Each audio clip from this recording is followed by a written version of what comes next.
Alright, what's up, y'all? It's 202 Wink, and let's get straight into it. First things first, I don't recommend anybody doing anything in this video. This is an informative video to let y'all know what's happening and how it's happening and how to even try to stop it from happening so it won't happen to you. So, we know we get online, we get on Instagram, right? Y'all be seeing those guys posting the stacks of money, not the stacks of money, but the stacks of phones, showing all these phones, selling these phones online.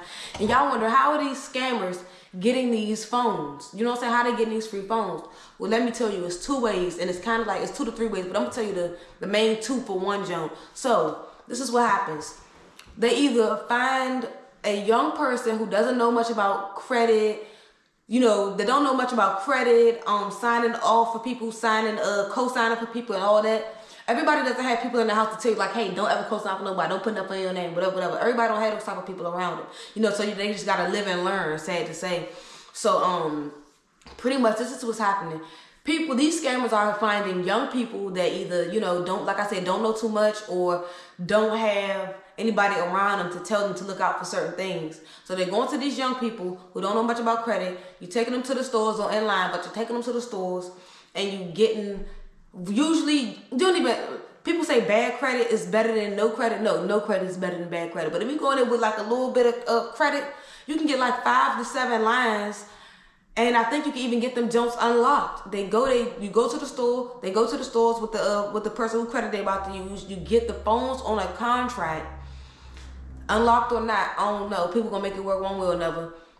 Order the phones under contract, and then take those phones that you didn't got, and then sell them off to people online for 2, 3. You know, for the low 4, 5, 6. You know, Christmas might be coming up. You want your daughter to have a new iPhone 28. You know what I'm saying? So they go to the dude online who's selling them junk for $200. The second way is pretty much the same method, but you're using a person who may be on drugs or have mental issues, maybe on drugs, maybe suffering from mental health, or even a heavy drinker, but mainly like the on drugs or homeless. Let's say on drugs or homeless for the most part. They take those same people, use their credit, get however many phones, and then do that. Either give them a little cash for like, thanks for letting me use your stuff, or like give them an iPhone and let them sell it and do what they want. And then at the end of the day, it's gonna fall back on either the homeless person or the kid or whoever stuff that you use, because you ain't put it in your name, so you running off, you know what I'm saying? And they gonna deal with that, and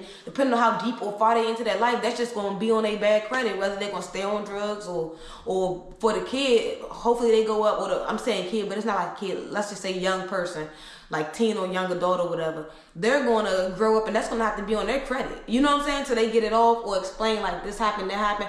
And I'm not even sure if that can come off like that. You'll probably have to prove it or give up the other person or something like that to prove that it wasn't you.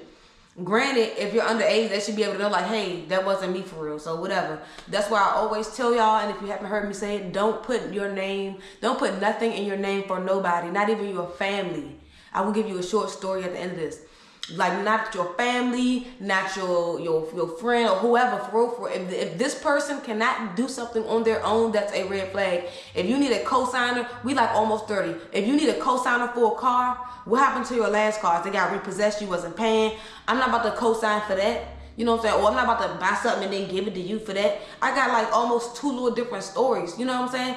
One, everybody in this joint got bad credit. I put my name, I got a heating system put in my name, and they ended up having our wrong address. So I'm telling my dad, hey, find out what's happening. This dude lying the whole time saying, and bringing up my aunts. Oh, your aunt said we got 2 weeks. Oh, we got 3 weeks. Oh, we got a month. We got 6 months. We got 9 months, all the way up until we get a thing in the, I get a phone call and a thing in the mail. I think it was a phone call really. A phone call from the collections agency telling us what happened. And I knew it wasn't a lie because I was already hip and wondering.